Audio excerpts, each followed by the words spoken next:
The Dead Milkmen are an American satirical punk rock band formed in 1983 in Philadelphia, Pennsylvania. Their original lineup consisted of vocalist and keyboardist Rodney Linderman, guitarist and vocalist Joe Genaro, bassist Dave Schulthise and drummer Dean Sabatino. The band distinguished itself in the hardcore scene of the early 1980s through its jangly punk sound and sardonic humor delivered with thick Philadelphia accents. They attracted college radio attention with their 1985 debut album, Big Lizard in My Backyard, and the song Bitchin Camaro. Extensive touring and further releases helped the band garner an underground following. They enjoyed international success on the strength of Punk Rock Girl, a single from their 1988 Beelzebub album which entered into MTV rotation. After an ill-fated stint with the major label Hollywood Records, health problems and industry frustrations in the wake of their success led to the group's 1995 breakup. The group reunited in 2008, with Dan Stevens replacing the deceased Schulthise. In 2011, they released The King in Yellow, their first studio album in 16 years. They remained active thereafter, touring sporadically and releasing further records. History. Formative period. Conceptually, the group began in 1979 as Genaro's home recording project. Then based in Chester County, Pennsylvania, Genaro and his high school friend Garth created an imaginary band called the Dead Milkmen with a mythological backstory, recording homemade cassettes in keeping with their fictional characters. According to Genaro, the band's moniker came from a character named Milkman Dead in Toni Morrison's book Song of Solomon. Linderman, who attended high school with Genaro, later participated in this embryonic stage of the group. The project became inactive when Garth departed to join the United States Air Force and Genaro relocated to the dormitories of Philadelphia's Temple University. While in Philadelphia, Genaro met Schulthise and Sabatino through mutual friends.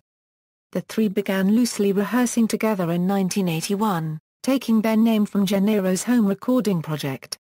Sabatino was the only member with experience in rock groups, having played previously in the two-piece new wave band Narthex. Linderman collaborated sporadically with the three during this period. He completed the lineup as lead vocalist in 1983, in time for their first public performance. Early career and albums. The band played frequently in Philadelphia's punk rock circuit, and eventually began touring nationally. After several self-released cassettes, their debut LP, Big Lizard in My Backyard, was issued in 1985 on Restless Records, a subsidiary of Enigma Records.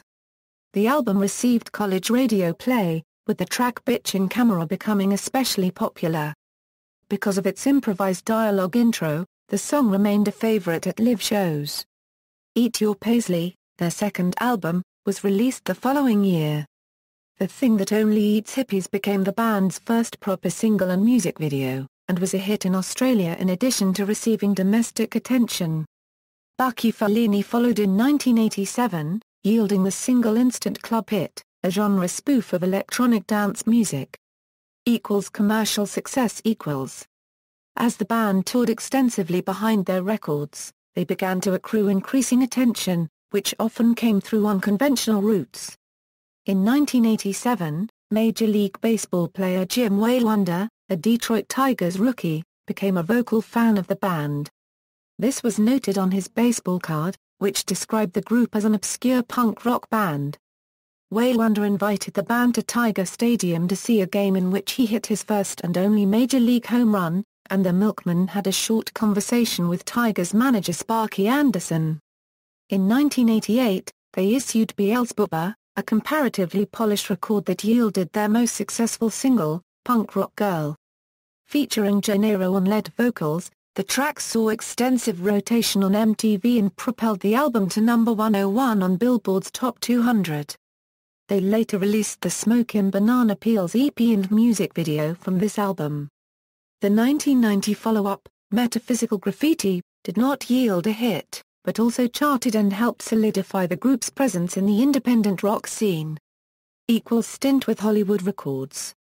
Breakup. In 1991, the band left Restless and signed with the Walt Disney Company-owned Hollywood Records. Soul Rotation, their Hollywood debut released the following year, was focused more heavily on Genaro's singing and songwriting, with Linderman used predominantly as a keyboardist. The resulting record was much more pop-oriented than the group's previous efforts, but failed to produce a hit single. Not Richard, but Dick was issued in 1993, and did not fare any better than its predecessor.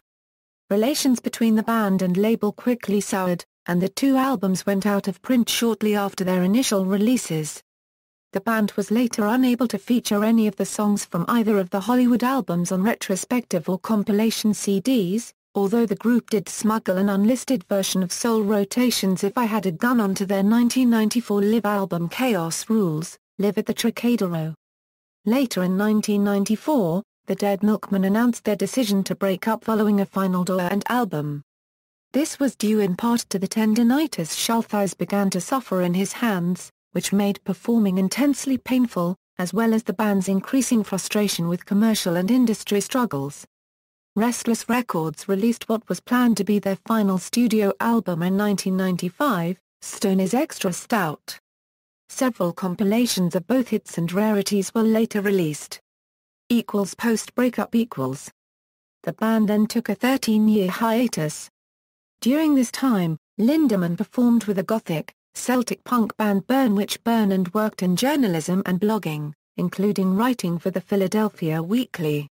Sabatino played with the Big Mess Orchestra and the Hunger Artists, two sporadically active projects, as well as Genaro's post-Milkman group Butterfly Joe.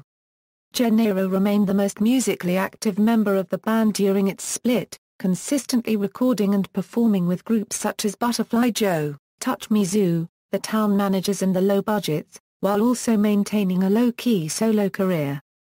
Schulthise attended Indiana University to study Serbo-Croatian language, literature, history, and culture. In 1998 he moved to Novi Sad, Serbia, where he taught English. His writing was published several times in Sveta Gora, the magazine of the Serbian Orthodox Church.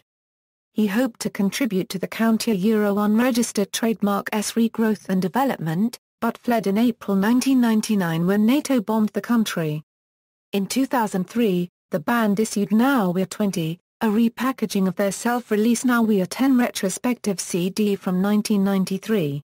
They also collected their music video output and released it on the Philadelphia in Love DVD.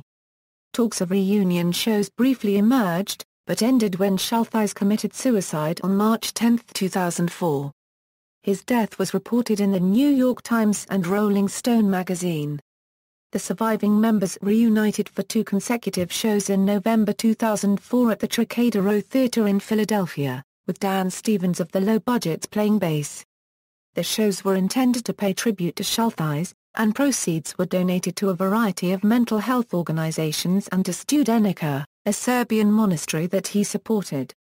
Reunion. In late 2008, the band reunited to play their first performances since the Schulthise memorial shows, with Stevens again on bass. After two back-to-back warm-up shows in Philadelphia, including one billed under the pseudonym Les Enfants du Prague, they played the Fun Fest in Austin, Texas.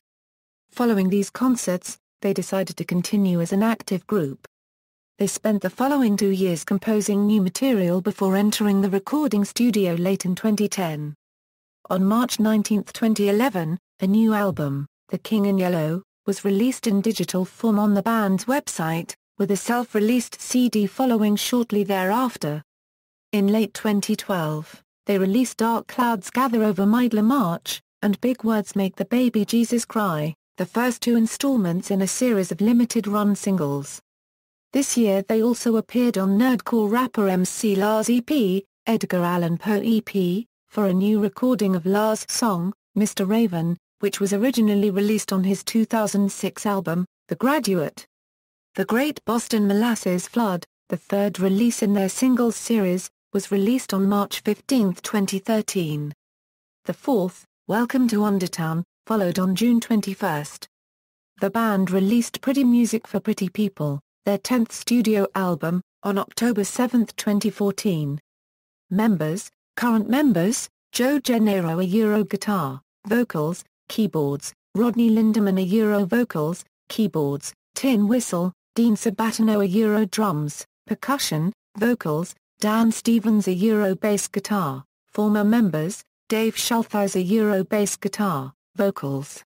Discography. References. External links, official Dead Milkmen website, jacktalcum.com, Rodney Anonymous website, Dead Alive, interview with the Dead Milkmen on monsterfresh.com.